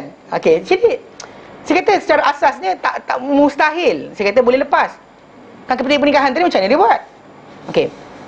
Kalau sekiranya saya kata dia dah nikah, dia macam tu keadaan dia. Jadi nikah dia kira nikah yang rosak, fasid. Kalau dia memang seorang yang beriktikad dengan nikah berkenaan, nikah dia fasid. Dan sepatutnya orang yang tahu bahawa dia telah rosak akidah kena maklumkan kepada kerajaan agar dia dipisahkan. Tak dikekal sebagai fasah. Kena arahan, kena datang di mahkamah, fasahkan mereka berdua. Pasal salah seorang telah berlainan agama, maka kena tukarkan. Jangan duduk diam saja, kena asingkan. Okey. Dia kan tak bagi tahu dan sebagainya, kita tak tahu kan. Jadi isi tu diam. Anak dah 3 tapi dia tak ni. Perempuan kadang-kadang tak nak bagi tahu. Sayang sangat suami tu. Tak apalah, biarkanlah. I rela you jadi macam Firaun. I jadi Asia dia kata. Macam-macamlah. Ini okey, dia letakkan. Kalau dia kata, tapi nikah tadi saya kata kalau nikah tu rosak, dengan jadi seorang kafir, seorang muslim, nikah tu rosak. Anak-anak yang lahir pula dikira sebagai anak dalam nikah yang fasid. Dia dibin dan juga benti kepada mak. Tak dibin kepada bapak, tapi tak dikira sebagai anak haram. Dia dalam Islam, dan nanti kita akan belajar mana apa benda-benda yang berlaku dengan nikah yang rosak, pernikahan yang rosak, atau akad nikah rosak, ataupun dengan persetubuhan yang syubhah. Yang itu saya sebut kan, dia pergi masuk dia silap masuk bilik. Kan zaman dulu logik lah, zaman sekarang ni lampu terang gila takkan tak nampak lagi. Kan zaman dahulu dengan lampu gelap-gelap kan, tunggu. Benda tu boleh buat, tak ada masalah. Kita je tak nak buat. Memang kalau dia kata, kalau dah budak tu dah lahir kan, lepas tu tak ada bapak yang datang buat surat perkahwinan, nak bil apa? Sama macam budak tu, tak selalu lagi nama. You tergantung ada nama. Budak tu tetap didaftarkan. Dia kan bin mak lah sepatutnya. Cuma orang kita yang peliknya bin Abdullah. Bin Abdullah buat apa? Tapi lah tak faham orang kita kan. Tak ada bin Abdullah. There's no bin Abdullah. Bin pada mak lah. Yang buta, sahabat Nabi yang buta tu, kenali dia dengan nama Abdullah ibnu Ummi Maktum. Mak dia punya nama dia terkenal. Orang tak kenal nama bapak dia. Siapa kenal nama bapak dia? Kan? Abdullah ibnu Ummi Maktum. Biasa lah, apa masalah dia? Dia surely anak perempuan tu. Tapi dengan perkahwinan bapak tadi tak sah. Itu tajuk dia. Bahkan tak buat waris-mewarisi. Tak ada pewarisan di antara mereka. Tapi kalau lelaki tu masuk Islam dan sebagainya, still macam itulah keadaan dia masuk Islam, tapi anak tadi berada dalam luar daripada pernikahan yang sah sebenarnya. Bahkan memang dia kena akad nikah balik semula. Lelaki tu kena ada komatur jahat. Komatur jahat lah. Dia tu kena tegakkan. Bukan kita suka-suka hati je pergi jatuhkan orang tu batal nikah. Banyak benda saya katakan dia. Tu dia kata benda macam ni, kita kata masalah pernikahan yang tak sah dan sebagainya, banyak jadi kes juga. Tapi saya tanya dengan dia, kau ke? Dia kata tak. Dia kata kawan dia. Tak kena laporkan kalau suami dia. Ya, saya. Pasal benda tu dia kira laporan lah. Itu dalam penyaksian macam ni tak dikata anda sebagai seorang yang mengumpat tak. Mahkamah periwayatan hadis dan juga masalah pinang-minang. Dibenarkan kita bercakap dengan betul. Apa yang berlaku ceritakan. Tak ada masalah. Kita khabarkan saja. Kalau tindakan tak diambil, relax. Kita dah bagi tahu. Sudah. Jangan pening kepala pula macam geramnya aku, tunggu kat pegang kayu baseball pukul kepala, tak ada. Islam tak ajar macam tu. Mana kita let go. Bagi tahu, kita lepas tanggungjawab. Orang dah dengar tidak bukan kerja kita. Mana terpulang pada Jabatan Agama Islam pula nak ambil tindakan atau tidak. Yang pentingnya penyampaian benda berkenaan mesti ada. Faham Yang saya tak langsung, jadi kita kata apa yang disebut berkenaan dengan syarat saksi tadi, atau wali lah, kena wali tu yang adil, bersifat yang adil. Maksud dia adil tadi lah kita kata asas pertama zahir, secara zahir apa yang kita nampak pada dia cukup. Tak perlu kepada secara batin, adakah dia benar-benar seorang yang baik tak. Zahirnya dia bertaubat, dia go lah. Ini kadang dia kata apa, ada tindik tak boleh, ada lubang, bukan dia ada subang, ada lubang. Kalau ada tattoo dia dah taubat. Ada tattoo dia bertaubat pun tak ada masalah. Ni kadang ada orang kita macam, tapi ada tattoo ustaz, boleh ke? Aku kata dia taubat dah. Taubat lah, jangan persoalkan. Kan kita persoalkan lagi. Benda dah taubat, let go. Bukan kerja kita lah jadi polis angkasa gaban kan. Ni relax kan, let go lah, degil. Tak, masyarakat kita dah ada masalah sikit. Dia kadang-kadang dia over power berbanding dengan mahkamah. Over power dengan Allah Ta'ala boleh kalah kadang-kadang. Allah Ta'ala boleh benarkan keampunan dan sebagainya. Datang dia kata, aku takkan ampun kau dunia akhirat. Seriously? Kan? Gila ke? Mana boleh itu? Ya kak? Apa cerita? Tak, last week kita cerita pasal overseas tu, Ustaz kata wali tak perlu orang Islam. Itulah saya kata tadi. Ada tambahan dia, tak habis lagi. Ada tambahan dia. Okey? Atas tadi Ustaz kata mesti Ya saya, tapi tak habis lagi. Okey? Tak habis lagi. Jadi kata apa? Dia kata masa dia kata Islam tu, dia ada letakkan tadi dalam kitab Mughni Muhtaj tu dua benda yang dia kata boleh untuk bukan Islam. Dua perkara, antaranya adalah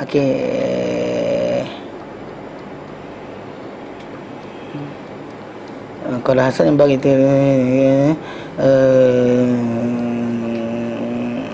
ya.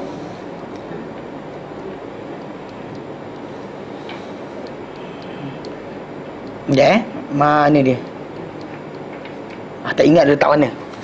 Masalah buka kitab banyak sangat ni. Ya. Okey.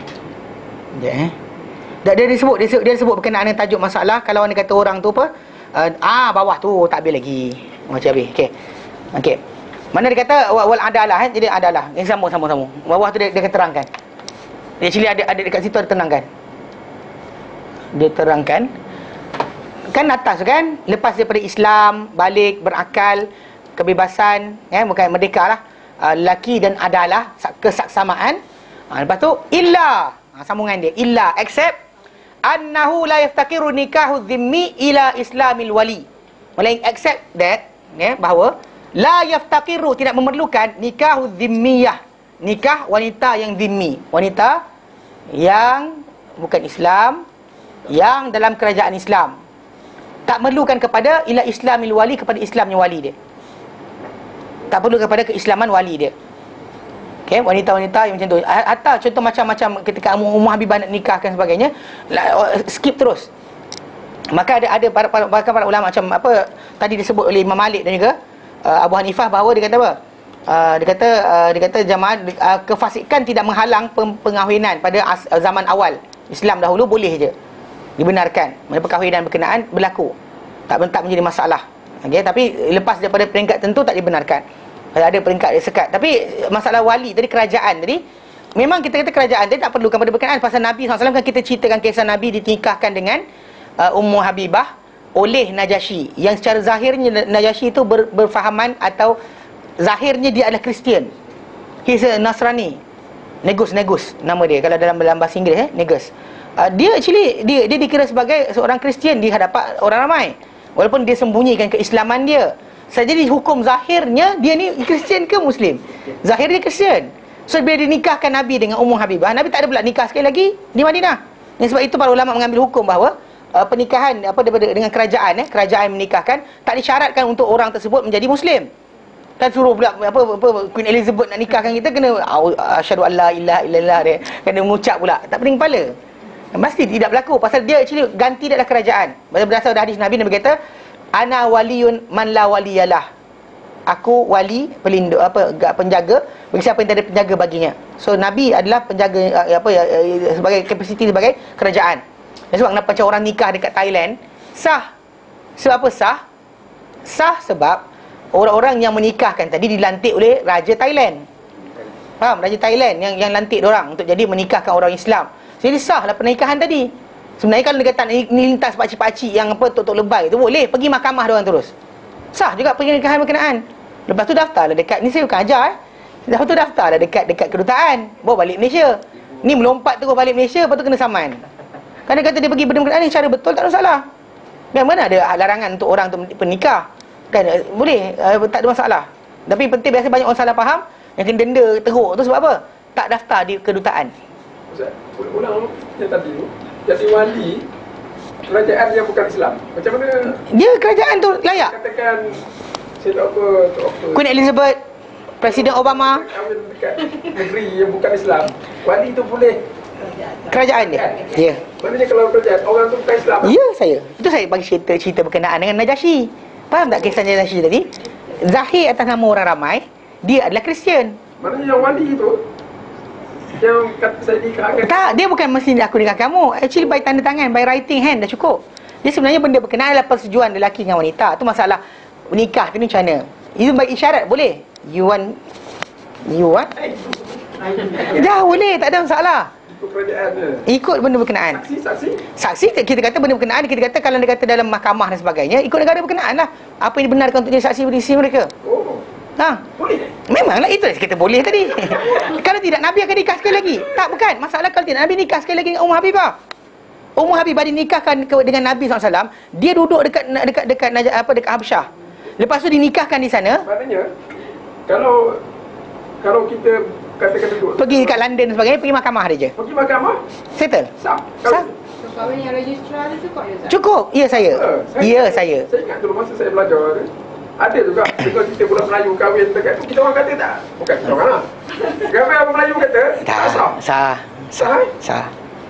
Sah. Cuma cerita bila ada Muslim, tunggu. Apa pasal tak boleh pula? Balik Malaysia daftar dulu. Kalau dia kata gatal tak daftar, saya suruh. Soalan. Bila dah balik Malaysia, lepas daftar kedutaan, lepas dah ambil benda tu dah mahkamah, pergi kedutaan. Ni ajar cara kahwin kat luar negara. Pergi kedutaan Malaysia, daftar. Balik Malaysia, daftar di negeri mana kita tinggal. Balik. Mana ni saya dah nikah kat sana. Ini pengesahan kedutaan dan sebagainya. Dan tu akan dikeluarkan surat baru. Then only bila nak cerai nanti, cerai kat sini. Mungkin Malaysia tak iktiraf. Apa tak iktiraf pula? Iktiraf. Kalau dia tak daftar, tak iktiraf. Tak daftar tak iktiraf. Yang gatal tak daftar, saya suruh. Pergi sana balik lah. Itu nama dia Miang. Okay.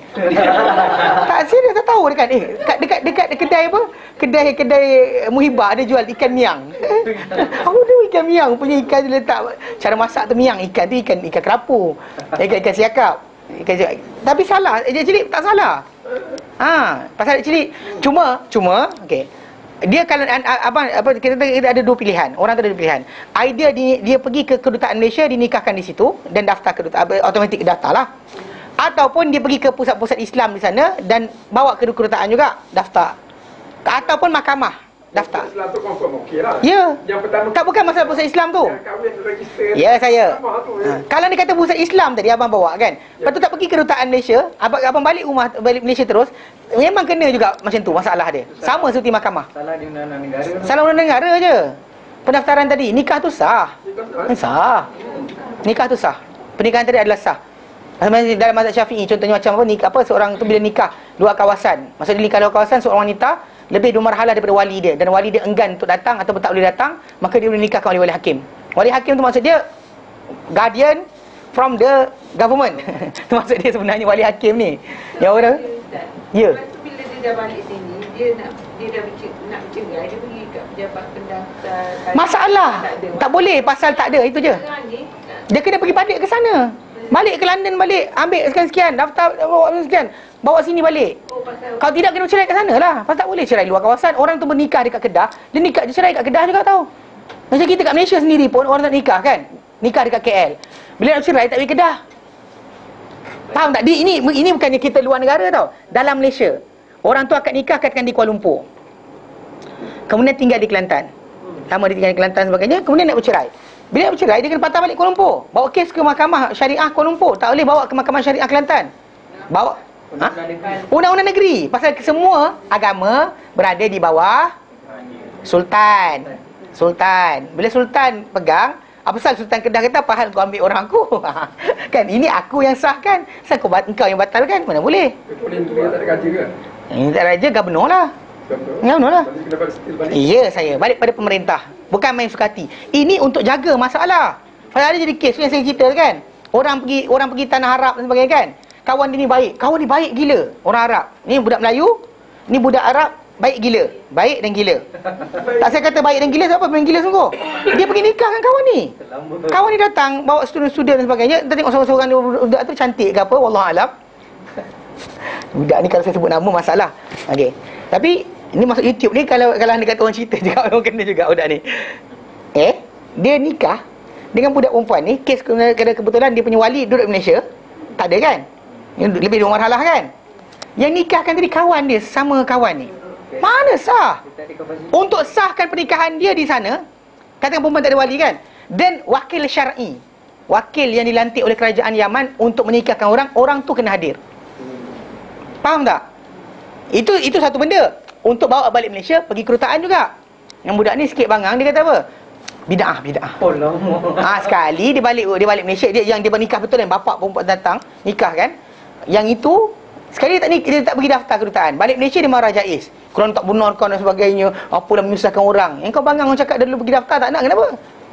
Pasal itu masalah prosedur. Kena daftar. Di negara mana tempat kita nikah, pergi ke kedutaan, daftar benda berkenaan, dan balik. Lepas dicop dan sebagainya, kemudian luar dia cakap, balik bawa surat tadi. Even anak lahir macam tu juga. Yang suka-suka hati balik je. Ni anak saya lahir kat sana, tak boleh. Ada video dia lahir kat sana, still tak boleh. Memang anak saya, still tak boleh. Faham? Itu undang-undang. Dari segi asal masalah sah nikah tadi, pasal nikah Islam ni, dia bukan berdasar pada ritual. Dia bukan satu upacara. Dia hanyalah apa tahu? Engkau nak? Dia tahu ni, ijab kabul tadi. Dia berdua pihak. Dia simple je sebenarnya. Tanpa bantal besar, tanpa baju kain sambil pelikat dan sebagainya. Baju biasa pun sah. Pakai t-shirt pun sah. Macam cerita Piramli ni kan, dia pun datang daripada tengah-tengah main muzik benda, lepas tu makcik tu datang, kau nak nikah dengan aku, mari sini. Kan tarik pergi kan, kawan ni pakai baju songkok gitu, pakai baju singlet je. Kan? Ibu mertua aku.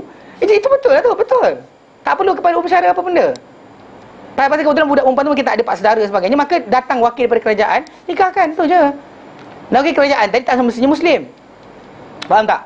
Pasal asal dia memerintah untuk menjaga. Pasal tak ada pemerintah yang suka untuk orang anak orang negara dia tidak ada sistem keluargaan yang betul. Mana boleh itu? Itu sebab kena kata rosaknya sistem banyak dekat dunia ni sebab bila orang tak kahwin dan sebagainya, tak ada kahwin, tak kisah. Dan rosak. Jumlah anak lahir tak betul.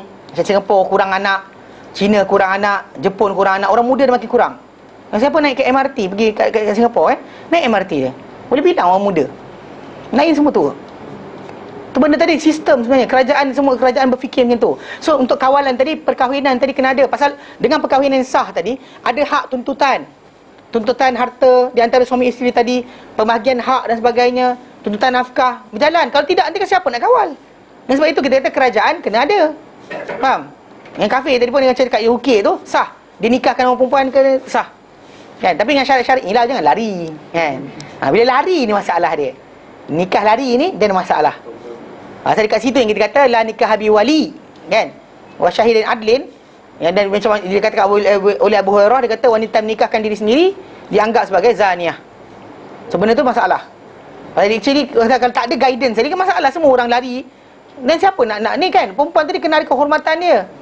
Lain lari je. Kan lelaki tu pula bila dah dapat kahwin lari, dia tinggal macam tu dia cakap apa? Sampai sepadan dia jual, dia cakap apa? Ni benda berlaku tau. Bukan main-main, ada orang kena jual. Lepas tu nak ambil balik tu kan tak pakai polis, pakai gangster juga. Kenapa tahu? Faham?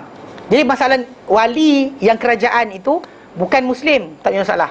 Sebab kenapa option untuk orang-orang belajar di luar negara tadi, kalau contoh macam negara yang bukan Islam, either pusat Islam yang kat sana, tapi still kena balik ke kedutaan Malaysia, ataupun kedutaan Malaysia sendiri, konsul dia ataupun duta boleh nikahkan, atau pasal dia kuasa nantikan kerajaan.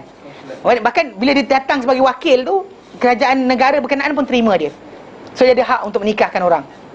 Macam kalau dekat Inggeris ni kapten kapal Kapten kapal ada hak. Kuasa tadi hak dia, pasal dia penguasa tempat tu.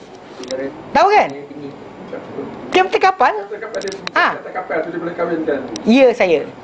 Kalau nak kahwin ingat kan, Armada sebagainya, ada kapal terbang ke, tak nak mendarat lagi, lepas kita 13 jam, nak kahwin sangat kan. Yang pilot tu kata tunggulah kejap. Kan tak nak tunggu kata nak kahwin juga. Tak ada hal, dia nikahkan, sah. Faham tak? Dan masalah berkenaan benda tadi, penguasa tadi tak perlu kepada masalah Islam atau tidak, sah. Pasal dia bila dia memerintah negara berkenaan, orang duduk dalam negara tersebut, maka tak ada masalah. Bahkan dia opposite, macam tadi, macam dekat sini disebutkan, disebut zimmi ni kan. Mana zimmi tadi sama ada orang tu macam Muslim yang berada dalam negara bukan Islam, pun sama zimmi jugalah. Dia Muslim tapi terikat dengan undang-undang negara kafir tadi. Kan tak boleh kata tidak. Dia kata bahkan memadai dengan tantangan. Saya setuju untuk jadi isi sekian. Lepas tu kawan tu lah ambil surat tu, saya pun setuju. Habis settle lah. Mana dia baca dan juga baca apa ni awak tulis. Apa yang baca saya sekian dan tantangan. You have to read lah benda berkenaan supaya kita tahu apa yang kita buat perjanjian tadi, perkahwinan, buatlah. Tu cerita dia. Tak ada siapa boleh kata mengenai tak sah. Balik refer pada kisah Najasyi mengahwinkan Rasulullah SAW dengan Ummu Habibah. Nabi tak suruh repeat supaya orang lain tahu bahawa nikah tadi dengan kafir tak sah. Kalau dia kata Nabi biar macam tu, ni hasil dia. Kan zaman sekarang ni mana raja tadi zahirnya dia mungkin Muslim, mana kita tahu. Tak macam Obama, mungkin dia Muslim, mana kita tahu. Kan mungkin dalam hati dia Muslim. So macam nak nikahkan orang. Jadi tajuk dia tadi balik pada kisah Najasyi tadi. Kalau Najasyi nikahkan Rasulullah SAW dengan Ummu Habibah, dia nikahkan dan dia bayarkan mahar. Dia bayarkan mahar bagi pihak Nabi SAW. Lalu bila Ummu Habibah dah sampai ke Madinah, terus Nabi tinggal dengan dia. Kalau itu yang bukan Islam, tapi katakan yang menikah tu bukan Islam, tapi dia padri, katakan dekat church.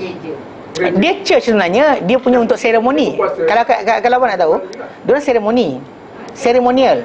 Dia bukannya yang untuk church padri tu is ceremonial. Orang tu kena pergi dulu ambil license tu marry. Dia kena daftar. Daftar dulu. Lepas tu baru buat seremoni. Maksud dia apa? Tak sama.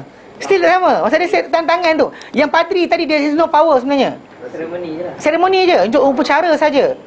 Tapi untuk atas dasar kertas dah berjalan. Bila orang tu datang gereja tu, dah tulis atas kertas dia dah kahwin sebenarnya. Faham? Kita pula lain. Kita lafaz dulu bawa tanda tangan. Sebenarnya lafaz tak tanda tangan pun sah. Kan lafaz-lafaz dah sah, lafaz lah. Tu saya pernah marah orang pendaftar nikah seorang tu. Saya kata kalau Tuan Haji tak ada. Agak kasar sikit saya dengan orang tu. Dia marah orang. Dia kerja dia apa nak daftar orang nikah dia marah. Orang dia buat garang-garang. Saya kata Tuan Haji, kalau Tuan Haji tak ada, nikah ni sah tau. Kan bapak dia ada, wali dia ada, nikah tu sah. Tuan Haji tak ada pun tak apa saya kata. Tak ada hadir pun tak apa. Saya bayar duit saya siap. Saya kata macam itu. Geram kan dengan orang macam ni. Tak faham-faham. Dia punya tugas pendaftar nikah je. Action macam jadi apa? Kodi. Macam kodi daerah. Mujur lah. Kata masalah dia orang muda. Atau yang suruh orang muda buat kerja. Orang muda buat kerja masalah. Kalau orang tua mungkin diplomatik sikit je. Kalau cakap banyak tu sesepak selongkang. Okey. Wala nikahul amatu, dan tidak dinikah dan tidak juga jangan juga nikahkan apa seorang hamba wanita. Wala dan tidak memerlukan wala nikah dan tidak perlukan nikah amatu, nikah seorang hamba wanita, mana tawanan perang wanita ni, ila adalatis sayyid, tak perlu kepada sifat kesaksamaan tuan dia. Maksud kalau tuan dia fasik dan sebagainya, still ongoing. Faham tak? Maksud dia bukan kedudukan yang sama. Macam inilah. Kita maksud dia katakan tuan dia ni kan beli dia daripada lepas tawanan perang-perang berlaku, kemudian dia dibeli, kemudian bila dia pembelian berlaku, maka tuan dia dapat dia tuan yang jenis apa, culas, perangai tak senonoh, sebagainya kurang dan sebagainya. Tapi bila nak dinikahkan wanita berkenaan, maka kewali apa sifat apa tuan dia tadi tak perlukan kepada adalah madai. Waktu dia kata macam mungkin ni balik pada tajuk masalah apa, wali mursyid tadi untuk wanita yang mulia je. Wanita tak mulia tak apa. Itu mungkin pengertian itulah. Tapi Imam Syafi'i tak setuju. Imam Syafi'i kata benda berkenaan tak kira wanita tu mulia ke tak mulia ke, still apa wali dia tadi mestilah orang yang layak. Tu maksud dia lah. Bila macam kita baca tadi sebenarnya dia rod balik Imam Malik. Berkenaan Imam Malik kata wanita yang tak apa low class dan sebagainya tak apa dinikahkan tanpa wali. Tak ada. Tak ada benarkan macam tu. Faham Mana tadi? Sekejap. Apa tertinggal? Kat sini ada tertinggal benda sebenarnya. Dalam buku kita belajar ni ada tinggal sikit 2-3 benda yang tidak banyak dibincangkan Jadi sebenarnya dalam syarat-syarat nikah ni selain daripada tu ada wali dengan saksi tu. Okey. Nanti kita akan bincang ini nanti. Dia kata antara yang dimestikan dalam pernikahan ni adalah satu ini tambah sikit pada buku yang kita belajar. Satu, ta'yin kullum minaz zaujain, penentuan daripada pasangan suami isteri berkenaan. Maka tak boleh untuk akad nikah di atas seseorang yang tidak ditentukan. Seperti contoh macam orang tu kata, aku nikahkan kau dengan anak aku. Anak dia 15 orang. Which one tak tahu. Tak boleh. Kan? Kita sebut mana satu. Okey? Dan kalau sekiranya orang tu ada anak ramai. Kalau dia kata anak seorang, jadilah. Kata nikah dengan anak saya. Anak seorang tu perempuan seorang tu je. Dan okey lah. Jangan dia kata saya nikah awak dengan apa? Itu yang kes yang aku nikahkan kau dengan anakku. Sebut nama. Anakku which one? Tak tahu. Salah satulah. Tak ada. Okey, apa nikahkan anak dengan anak ni, maksud dia apa kalau orang tu ada anak lebih satu. Ataupun orang tu kata apa? Aku kahwinkan dia dengan anak engkau. Actually kadang-kadang macam ni kan, mana seorang lelaki kata pada lelaki yang lain, aku kahwinkan anak aku dengan anak engkau. Kita sebut anak yang satu. Okey. Kalau orang tu ada anak lelaki ramai, bahkan tak boleh tidak mesti disebut bahkan dengan nama lebih baik. Seperti Fatimah ke Muhammad ke, atau dengan sifat yang tua ke yang muda. Bukan yang besar yang kecil. Yang besar kecil lah. Yang tua ke yang muda, yang besar kecil. Bukan yang gemuk yang kurus. Nanti kamu usah baca Al-Kubra wa Sughra. Mana tu? Yang besar kan? Yang kecil tak. So dia yang tua dan yang muda lah. Yang tua yang muda. Anak mana? Yang Fatimah mana? Yang muda. Okey. Atau yang tua. So which one kena nyatakan. Kedua, mesti redha. Ada redha daripada dua pasangan berkenaan. Mana suami dan isteri tadi, mana lelaki dan wanita tadi dinikahkan, mesti ada redha, rela dinikahkan. Maka tak sah nikah dengan paksaan. Nikah tidak sah dengan paksaan kerana hadis Abu Hurairah anhu, Rasulullah SAW telah bersabda, la tunkahul aimu hatta tusta'maru. Dan tidak dinikahkan seorang apa? La tunkahul aimu hatta tusta'maru. Mana tidak dinikahkan al-aim wanita yang telah janda hatta tustakmaru, sehingga dia minta pada dia perintah lah. Dia minta perintah untuk menikahkan, maka dinikahkan dengan perintah dia. Okey. Walal bikra, dan tidak juga dinikahkan seorang anak dara hatta tustazanu, sehingga minta izin. Ask for permission. Nak nikahkan ni boleh tak? Diam je kan. Saya ingat ada sekali lagi mana ada orang tu, dia actually orang ni polis mana entah dekat dia Pulapol lah. Orang besar lah, Datuk apa entah nama dia, tak sebut nama lah. Dia nama dia Tut kan. Dia actually suruh saya temankan anak dia pergi nikah. Saya waktu tu baru je nikah kan, mana tahun 2008 2009. Saya macam, saya ingat kan, saya duduk temankan rombongan lah, ganti pak motor saya. Dia jiran pak motor saya. Sekali saya ingatkan, sampai dekat rumah dia lelaki, disebut ketika saya sampai rumah dia, hantarannya banyak sekian, waktu saya sekian. Saya macam saya sambil makan donat saya pun tak tahu. Sekali sampai kat rumah pengantin perempuan, orang sana. Jadi kami dah cakap benda sekian, silalah pihak lelaki. Diorang pun, Ustaz, apa? Apa? Saya paling muda. Ya, banding dengan pengantin tu saya tua dah. Banding yang lain saya muda sekali. Saya kata macam ni, benar kan? Dia tanya, apa benda kan? Saya cakap. Tapi yang kelakarnya dia nak nikahkan tu. Nikahkan? Ni pengantin perempuan, setuju ke? Nak! Dia tercakap suara nak. yang Pak Imam tu jeling dia tengok dia kan. Dia tercakap. Dia budak kan? Ni nak nikahkan ni, nak ke? Kan? Dia tanya yang tu lah. Lepas tu, kawan tu, budak kita biasa, budak perempuan duduk diam kan? Yang perempuan tu, nak! Dia kata nak. Excited sangat. Baguslah. Tapi lawak juga lah. Dia kelakar lah. Budak-budak gelak. Dia kata nak. Cukup kuat-kuat dia cakap nak. Orang-orang semua pakcik-pakcik tu tergelak. Yakin. Tapi actually zaman dahulu tu yang ada seorang ustaz cakap dia apa? Yang paling dia kata zaman dahulu lah, yang paling manusia, yang paling makhluk yang paling taat wanita. Zaman dulu kan. Dia bapak kata kahwin. Kahwin lah. Kalau tak ada apa kahwin juga. Kan? Tapi lah kadang-kadang bercinta lepas kahwin tu lagi lama tahan daripada orang yang cinta awal daripada lepas kahwin. Kan? Kadang-kadang tak ubah pun. Kan? Tapi lah ketika minta bapak kata nak nikahkan tu kan, nangis jejih mata. Kau tak nak kahwin. Tapi kahwin juga. Kan? Maksud dia wanita zaman dahulu actually antara makhluk yang paling taat.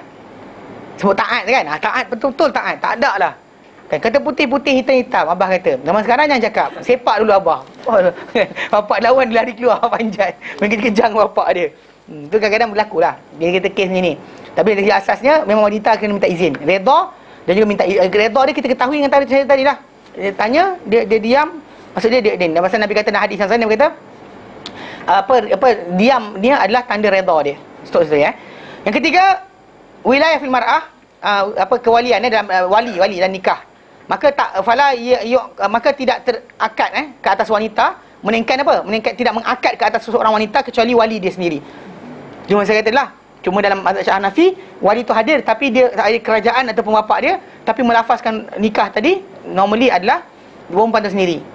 Kerana hadis Nabi kata la nikah illa bi wali, tidak nikah melainkan dengan seorang wali, guardian yang mana kita kata originally adalah bapak. Okey. Wa ishtaratu fil, dan syaratkan seorang wali tu untuk seorang lelaki balik, berakal, merdeka, saksama sekalipun zahir. Atas zahir je. Mana permukaan kita tak tahu benda. Fikir tu je. Bukan kita pergi tengok ada subang ke, ada gelang ke, ada tattoo ke tidak. Bogilkan dulu wali tu tengok. Ada tattoo tak? Matilah. Kan?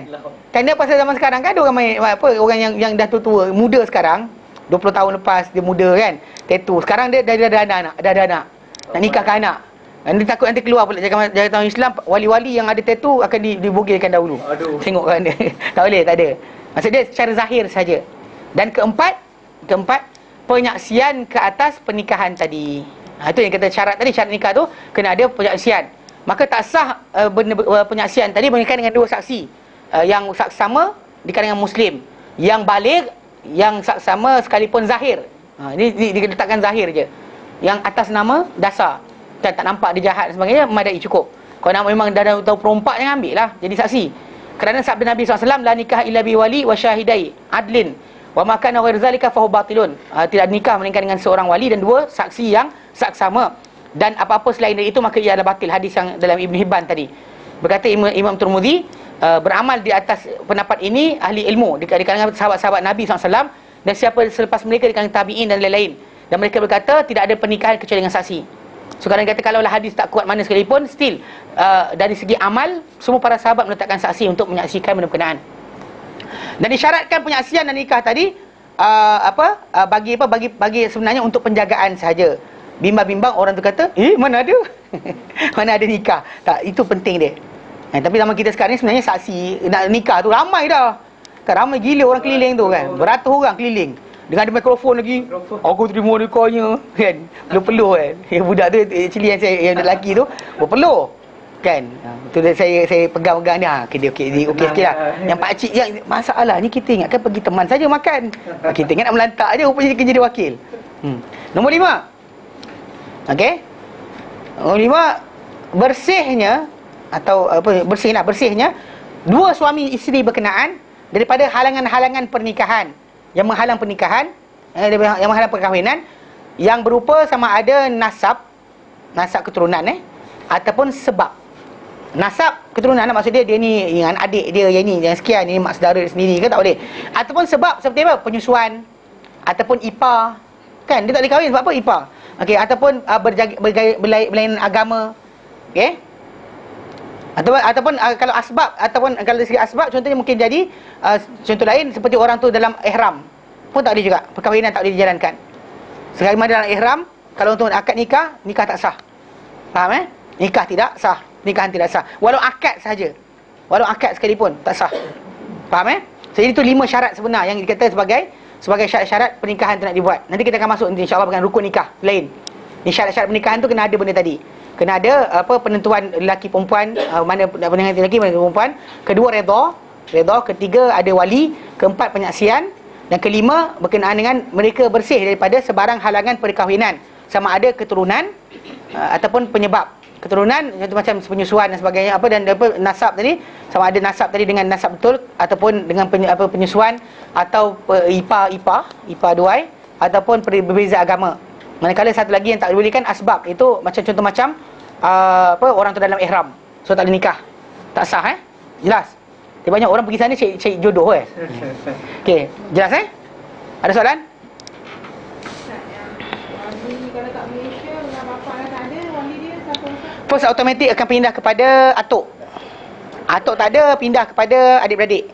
Atuk tu dah kira Nyanyuk tak payahlah, ni ambil lah. Atuk nyanyuk masalah. Dia syarat dia akal. Kau dia apa sal kita datang sini, dia kata. Tak apa pasal. Dia pegang tangan ni. Apa aku nak buat ni, dia kata. Salah, tak boleh. adik-beradik dulu ke bapak? Adik-beradik dulu. Dia macam akan ingat pembahagian harta. Bapak, atuk, adik-beradik, cucu, anak, cucu, adik-adik, anak, cucu. Dia cinta dia ni. Tapi anak, cucu, anak dilewatkan dulu lah. Mana untuk anak dia ke depan daripada bapak saudara sendiri untuk menikahkan mak dia, tak berapa manis lah. Jadi ambil adik-beradik dulu. Kemudian baru tak ada tu, anak. Kemudian baru pindah pak saudara dan sebagainya. Dia ada link dia tu. Dahulukan adik-beradik. Lepas daripada atuk. Kan? Lepas tu baru pak saudara. Lepas pak saudara baru pindah balik. Last sekali anak lah. Anak last sekali. Kan kata anak, aku nikah kau dengan mak aku. Tak masalah. Aku nikah dengan mak aku. Tak masalah. Tak nak nikah kan. Aku tak nikah dengan mak aku. Masalah je. Saya nak beli, tapi memang ada salah seorang sahabat nikah kau dengan anak dia sendiri. Dibolehkan Ustaz Dibolehkan pasal dia kira menjadi wali pada mak dia. Guardian tadi tu kita kata wali tadi. Tu kalau last sekali tak ada barulah kerajaan. Faham Okey. Pasal dia sekali di apa tu? Dimarah di kadi tu, dia nikah dia, anak dia nak nikah ke mak dia. Tak boleh. Ni wali kadi tak belajar. Kadi tak belajar. Nanti kita akan bincang berkenaan masalah wali ni. Okey? Okey, baik. Wallahu a'lam. Wassallallahu ala sayyidina Muhammad wa sallallahu alaihi wa alamin. Subhanallah, astaghfiruka wa atubu ilaik. Assalamualaikum warahmatullahi taala wabarakatuh.